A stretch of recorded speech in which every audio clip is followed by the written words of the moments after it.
Добро утро, почитувани гледачи. Редовниот термин за ново издание на емисијата Фактор здравје. Утрово зборуваме за простата и најчестите заболувања и проблеми со простатата. Кои се симптомите, причините, каков е третманот, а во еден дел од емисијата ќе зборуваме и за тумори на тестиси, бидејќи е многу важно да биде машката популација запознаена и со овој проблем, бидејќи и кај едната и кај другата состојба раното откривање значи многу добра прогноза и шанси за излекување. На оваа тема разговараме со доктор Горан Јович, хирург-уролог од клиниката Жан Митрев. Добро утро и добре ни дојдовте. Добро утро, благодарам на поканата. Да. Доктор Горан, што е простата? Иако веќе честопати сме обработували и таа тема, ама секогаш имаме луѓе кои што сакаат да се потсетат на сето ова или пак и едноставно и нови гледачи. Која е незината функција во Значи, простатата е жлезда, тоа е машка полова жлезда, која се наоѓа во долниот спрат од малата карлица и се наоѓа под мочниот меур, околу изводниот мочен канал кај мажите. Простатата лачи течност, тоа е средина во која практично живеат и пливаат сперматозоидите. Значи, сперматозоидите се ствараат во тестисите, простатата лачи течност во која сперматозоидите обстануваат, живеат и кога ќе излезат надвор од телото. Така. Како и кај секој друг орган во човечкиот организам, подложна е и на проблеми, заболувања, одредени потешкоти, ама секогаш велиме доколку рано се откриеме ќе биде многу полесно и подобро за третирање и за симптомите и причините и третманот и посебно за карциномот на простата кој што е на второ место по зачестеност од карциноми кај машката популација. Кај машката популација, да, точно. Ајде да почнеме со симптомите. Така, ама да погледнеме прво блок реклами, па ќе го почнеме од почеток сиот овој дел. Останете со нас, почитувани гледачи, следите не до самиот крај, повелете, јавете се, поставете прашање за секако да добиете одговор и совет и препорака од доктор Јович.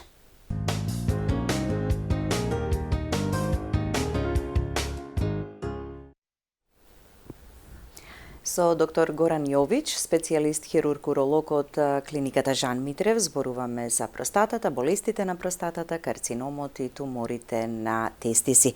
Сега да почнеме со ред. Симптомите кои се? Спомнавме симптомите. Бенигни и малигни, така се проблемите на кои може со простатата да се појават. Да, но независно од тоа, симптомите се општи. И тоа се дизурични тегови, али ајде да ги поделиме. Најчесто од првите симптоми кои се појавуваат како знак дека нешто се случува со простатата, тоа е обично особен млас при мокрење.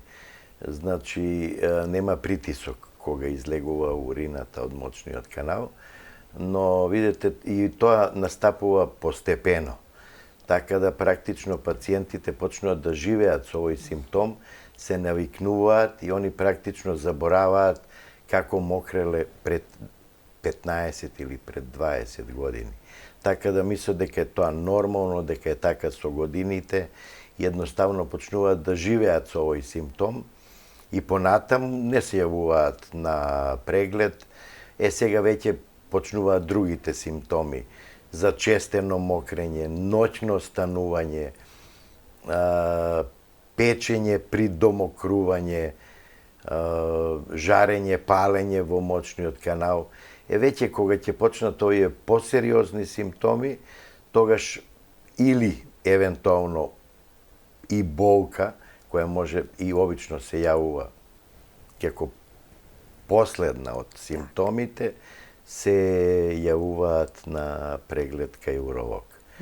Па добро е овие емисии да слушнат и гледачите дека практично за простата се советува после 45-та година во животот секој маж барем еднаш годишно да посети уролог.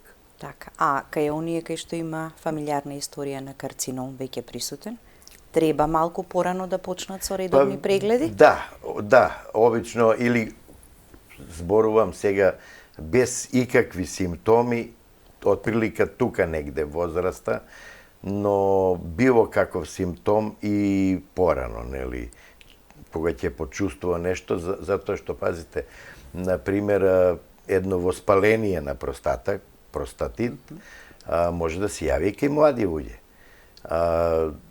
Тогаш, ги има истите симптоми како и една бенигна простатна хиперплазија или како и карцином на простата и така. Така да, кога веќе ќе почувствува некој од овие симптоми, треба да се јави едноставно на тој првичен преглед. Така, да. Кога зборуваме за превентивни прегледи, така, кога некогаш можеби и нема симптоми или веќе првичните оние се појавиле, што опфаќа прегледот? Одлично, да, затоа што видите, имаат, малку мажите има одбивност од преглед кај уролог. Едноставно, сите бегаат од оној дигиторектален преглед, но првично како изгледа прегледот? Се прави една, нели, биохемиска лабораторија во која го опфаќа и ПСА, тоа е простатично специфичен антиген или неспецифичен туморски маркер за простата. Со овие наоди доаѓа на преглед, се прави ехо диагностика, значи тука се гледа целиот уринарен тракт и обично на пациентот му се кажува да дојде со скоро полна бешика, полн мочен меур, да, па се прави ехо прегледот, пациентот оди да мокри, повторно се гледа и се мери да видиме дали има рест урина. Тоа е рест урината, тоа е оној заостаток кој останува во мочниот меур после мокрењето, кога имаме пречки од страна на простатата. Така. Ехото и тумор маркерите доволни се некогаш за да ни дадат некоја генерална слика за состојбата на простатата? Тоа е првично, да.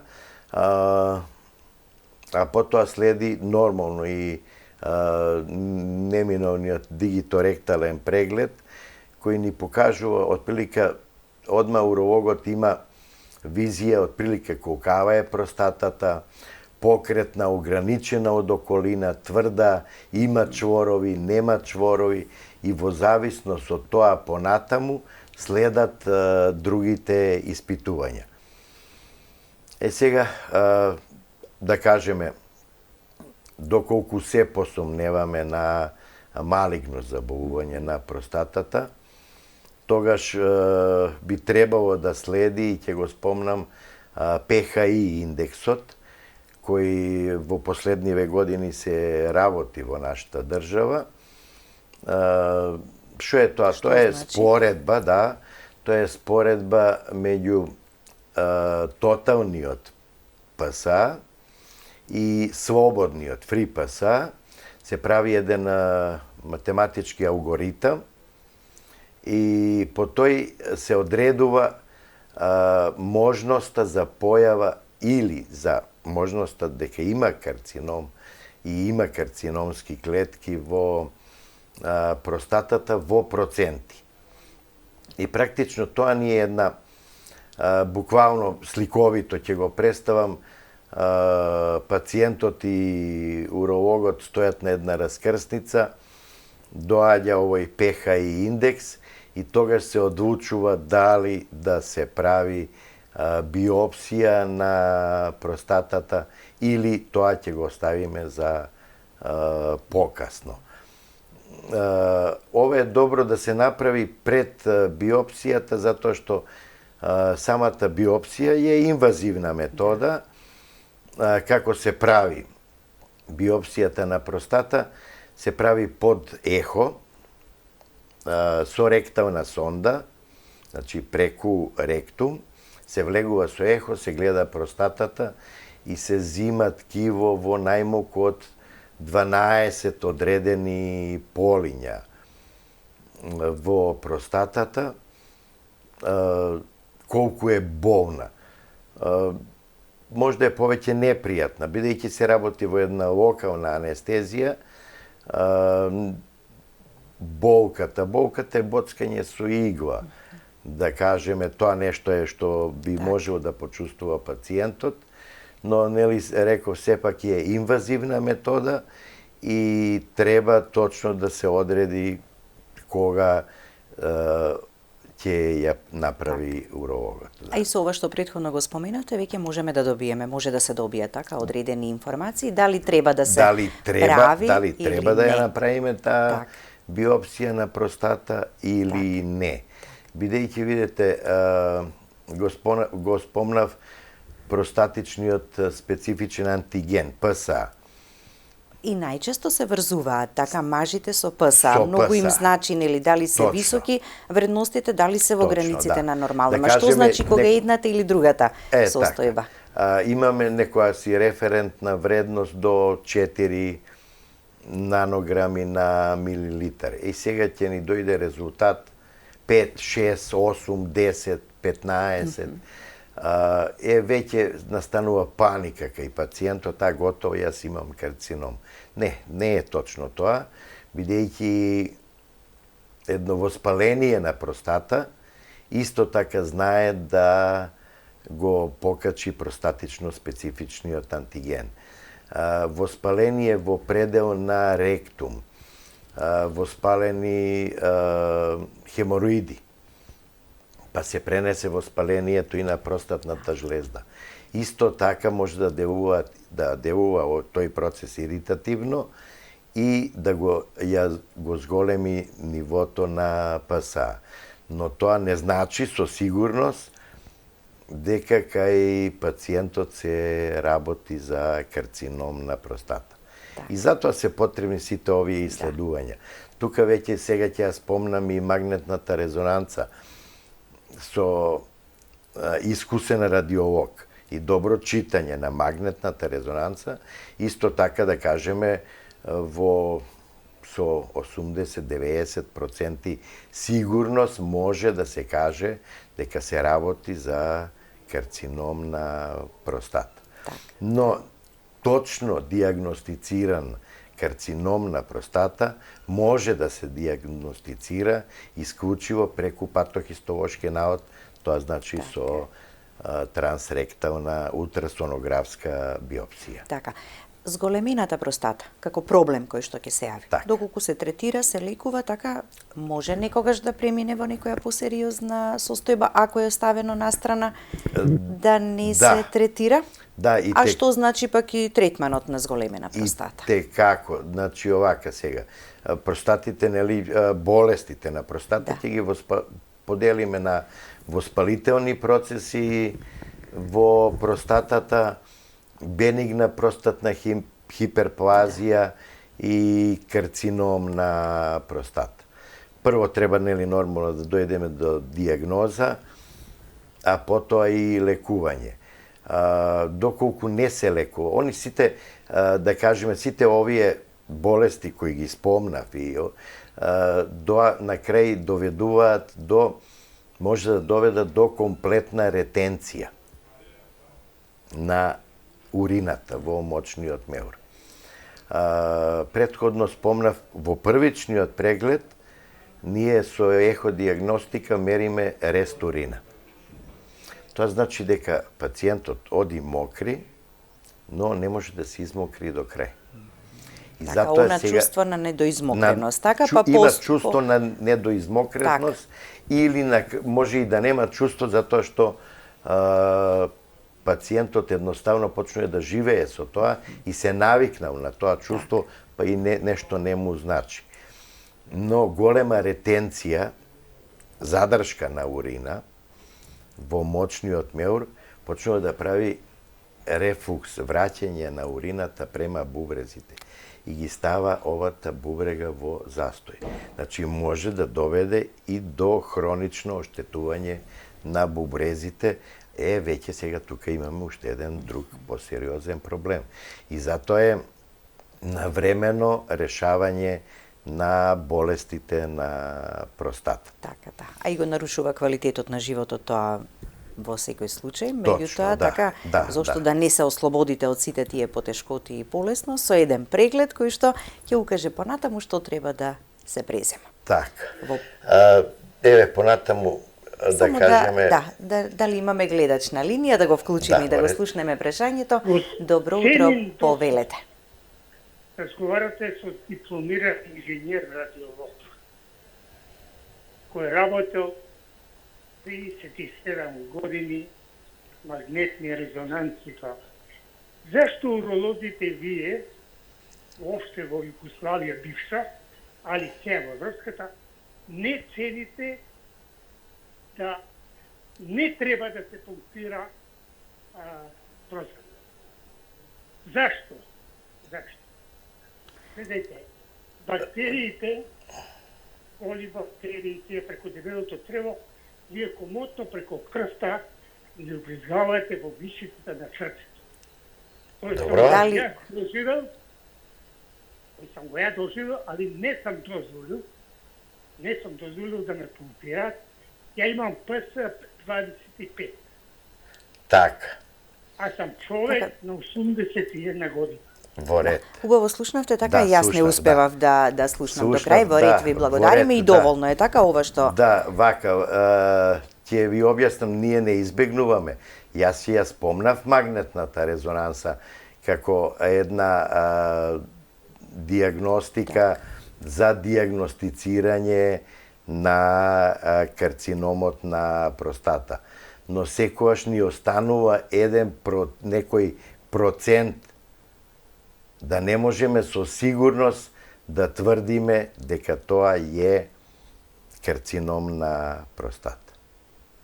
За да адекватно после тоа следи терапијата за карциномот на простата, ние мора да имаме патохистолошка диагноза. А тоа е она со биопсијата и боцкање. Точно е, добро кажа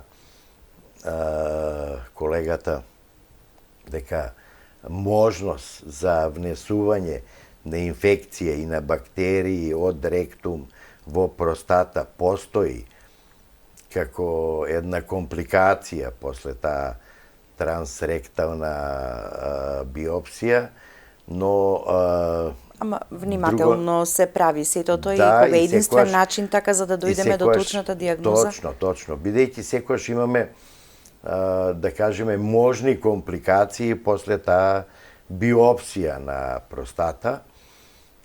Можните компликации се еве да кажеме тоа што го спомна и гледачот, вносна инфект во самата простата, крварење од простатната жлезда после боцкањето, но секогаш за тоа се припремаат пациентите, така да имаме адекватна припрема на пациентот претходно за почнување на трансректалната биопсија.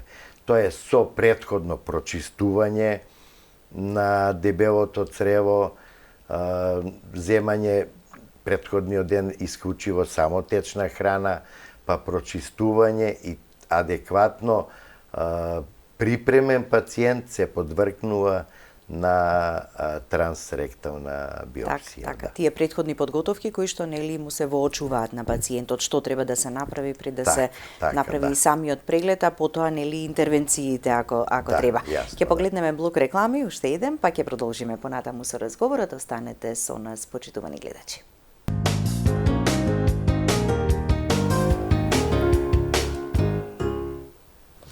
Продолжуваме понатаму со разговорот. Доктор Горан, третманот кај зголемената простата и третманот, односно опциите на лекување кај карциномот. Так, ајде сега да почнеме со бенигната простатна хиперплазија. Тоа е значи она бенигно зголемување на простатата. Сега веќе сме дошле до диагноза и во зависност од тоа какви се симптомите на кај пациентот, каков е квалитетот на живење, колкава е задршката на урината во мочниот меур, така и одлучуваме да го лекуваме пациентот. Секогаш прво обично почнуваме со медикаментозна простата, медикаментозна терапија практично, да. И сега медикаментозната терапија ни се состои со лекување со тамсулосин, Тоа е лек кој практично ги блокира рецепторите на вратот на мочниот меур или почетниот дел на мочниот канал кој се наоѓа во средина од простатата. Практично со тоа тука се блокираат тие рецептори и се проширува вратот на мочниот меур. Тоа е, да го кажам, просто кажано, фито на цевката се зголемува. Значи се ослободува да протокот на урина биде по нормален или по-слободен. Многу од пациентите ќе кажат, па доктор, јас го пијам лекот, ама ништо не чувствувам. Он не може ништо друго да почувствува, освен она дека слободно мокри и послободно се празни и едноставно мал ќе се појача млазот при мокрење. Тоа е од медикаментозната терапија. Постои еве и уште еден од лековите, тоа е блокаторот на 5-алфа редуктаза. Практично тоа е лек кој не дозволува на тестостеронот да навлезе, да кажеме, во простатното ткиво, бидејќи на ниво на капсула овој ензим го претвора тестостеронот во дихидротестостерон. И сега тоа ние го земаме за главен кривец за бенигната хиперплазија на простатата. Овој лек го прекинува ланецот, практично прави задршка на нивото на тестостерон во организмот на исто ниво, со тоа да не навлегува во самата простата и не се претвора во дихидротестостерон. Некој ќе се запраша зошто па не, нека се прекине тестостеронот и со тоа нели ќе почне простатата да атрофира. Да, ама веќе тука го нарушуваме квалитетот на живење. Имаме намалување на либидо, намалување на потенција, намалување воопшто, ослабување на сите оние машки карактеристики кои си ги носи машкиот хормон. Сега ова е еден дел од медикаментозната терапија и понатаму одиме со оперативно лекување. Оперативното лекување имаме повеќе методи. Тоа е една трансуретралната ресекција на простата, која се уште најчесто се користи за решавање на бенигната простатна хиперплазија. Што значи трансуретралната ресекција на простата? Тоа е низ мочниот канал, се влегува внатре и се отстранува оној дел од простатата кој ни смета за да имаме добар проток на урина. Значи, практично тука ретко кога се доаѓа да се извади во целост простатата, но грото од ткивото се отстранува за да пациентот нема задршка на урина и сите овие симптоми кои ги имал претходно, сега ќе ги изгубиме, а со тоа да го задржи и подобри квалитетот на живење, но и да го задржи и либидото и потенција. Што е многу важно. Исто е многу важен сегмент така во целокупното живење. Во третото доба, кога и онака намалено либидото, ова е сега уште пус ние да допринесеме на тоа да го оштетиме тој нервен сплет и ова, тогаш веќе не сме направиле ништо. Имаме двајца гледачи на линија, да ги слушнеме само прашањата за да не ги оставаме долго да чекаат на линија. Добро утро, повелете. Ало? Добро утро, ве слушаме. Ало? Да, во програма сте. Ме слушате? Ве слушаме, да. Да, сакам да поставам неколку прашања. Да, ама кратки, така? Најпрвин за вредноста на PSA. Негде читав сега од западни некои извори дека тоа зависи од староста. Дека вредноста 4 е за помлади луѓе. Второ прашање би било, уште кога беше за ковидот, имаше дека од Србија некоја жена патолог ли имала најдено дури вируси на ковид во бубреди. Значи ли дека овие вирусни инфекции може да се спуштат во уринарен тракт. И трето прашање, лица кои не може да направат магнетска резонанса, дали има друг некој начин, да кажеме, КТ, Која би била другата опција? термално снимање да се отфрли, да кажеме, канцерот. Така, Е, ви тоа, да. благодариме за јавувањето. Така, одлично за ПСА. Имаме некои табели од некои од лабораториите кои го работат ПСА, па во споредба оди нивото на ПСА со возраста кај пациентот и некаде се зима дека нивото на ПСА дека може да дојде и до 6,5 нанограми на милилитар, а тоа да спаѓа во тие нормални референтни вредности. Но никогаш ние не се задржуваме. Ова ние може само да ни биде една упатница за да продолжиме понатаму со исследувањата. Бидејќи некогаш знае карцином на простата во фокален стадиум. А што значи фокален стадиум? Само во некои точки да го има во простатата. Да воопшто да не ни даде покачување на простатично специфичниот И луѓе кои што се антиген. соочиле со тој проблем знаат да речат, ама мене ПСА-то ми е во многу нормални вредности, така, а јас го имам карциномот. Да, и тука да дојдеме во еден раскорак со пациентите и да каже, чекайте сега, зашто јас имам нормален ПСА, а вие продолжувате со понатамошни исследувања. Друго, пациентот постави прашање околу дали може да се избегне магнетната резонанса, да се направи некое друго едноставно снимање. да не може да се примени. Некаде тоа, некаде, од ред причини. Или од X причини не може. Ама затоа сега одиме на она последното, пак ќе се навратам на биопсијата на простата, која со 100% сигурност ни дава дали се работи за карцином на простата. Бидејќи сега и биопсијата на простата ја правиме под ехо, ја гледаме простатата и циљана е, одиме во одредени делови на простата кои ни се сомнителни на ехо, па точно од таму земаме ткиво, така да веројатноста за промашување на карциномот во простатата е многу мала. Така, барем во денешно време има многу дијагностички процедури и сето тоа постојано оди напред, така. така за нели да се открие проблемот. Само не би требало да ги прерипуваме или избегнуваме. Значи секогаш треба да се запази редот. Секое прерипување на некоја од овие методи е веќе може многу лесно да дојде до грешка во дијагноза. Така, да го слушнеме и следниот гледач. Добро утро и за вас. Повелете. Ало. Ве слушаме. Добар ден. Добар ден. Се јавам од Силе да го прашам доктор, јас сум 40 години.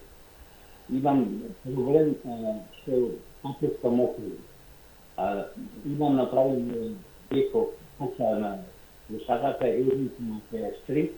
Тоа на први во 3 месеци и 30 грама е попуска. Тијам тонсулин така. Добро. И така исто проверите лекцията са на референтите. Се шуе причина негде на 2 сати мокрам и навечер годница главно доктор доктор исто. Не успеваме сосема јасно да слушнеме или пак барем некои делови така ги... Да, во ред, ќе пробам да му одговорам на пациентот. Колку што разбрав, почесто мокрење. Да. Одлично праше. Почестото мокрење може да биде иритативно, но најчесто кога се доаѓа до ова или ноќно станување, некомплетно празнење на мочниот меур. Видите, мочниот меур има еден капацитет, да кажеме, и кога ќе дојде до 250 милилитри урина во мочниот меур, мозокот добива сигнал дека ние треба да се испразниме. Доколку го игнорираме ова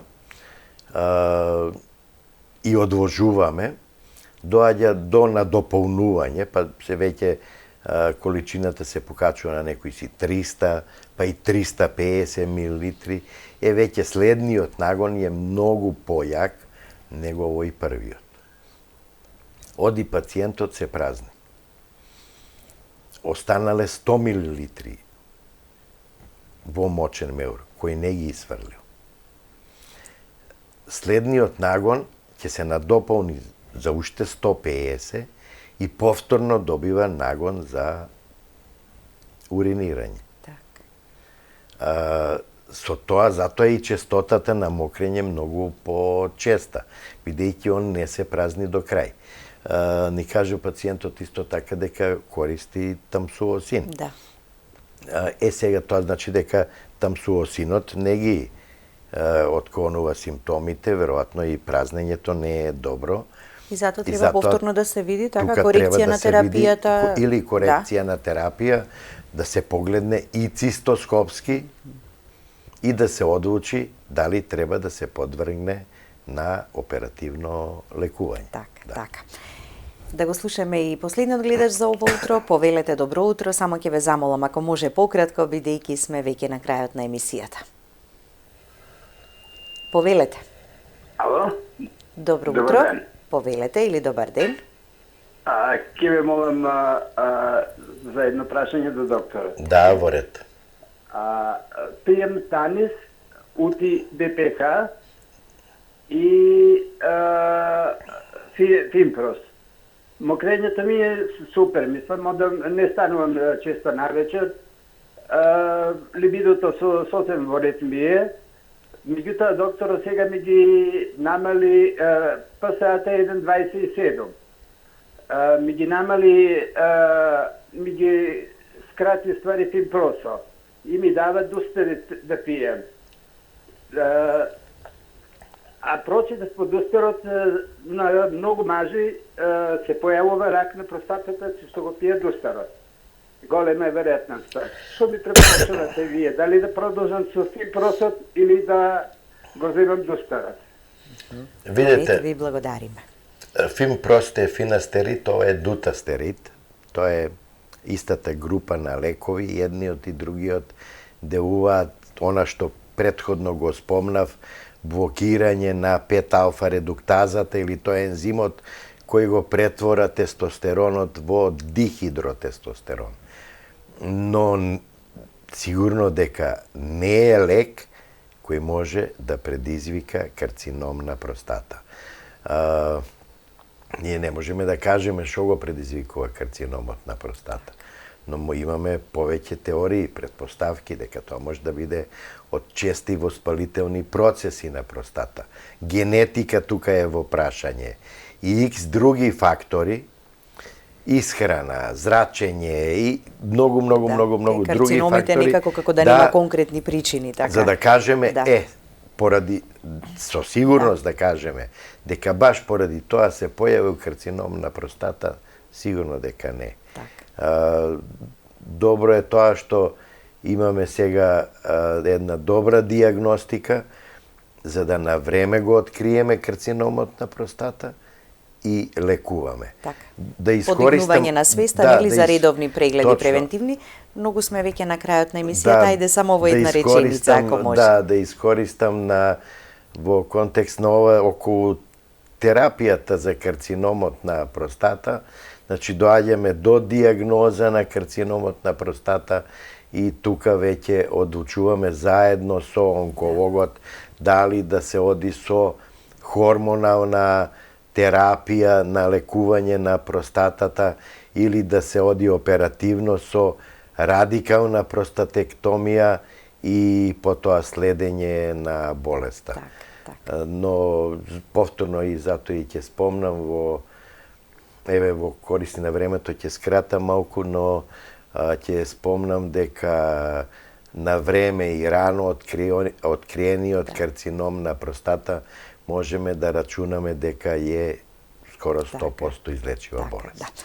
Немаме време да споменеме за карциномот на тестиси. Многу важна тема која што треба добро како информација да стигне до помладата популација.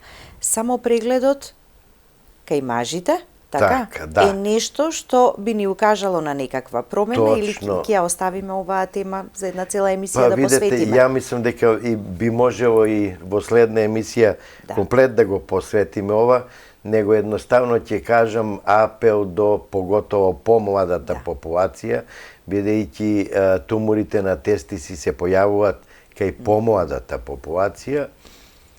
Само преглед на тестисите, тоа е обично после туширање, топла вода, кога кожата омекнува, тестисите се достапни за само преглед, цврстина, нерамнина, некоја на самиот тестис треба да го упати пациентот, дека треба да направи при преглед.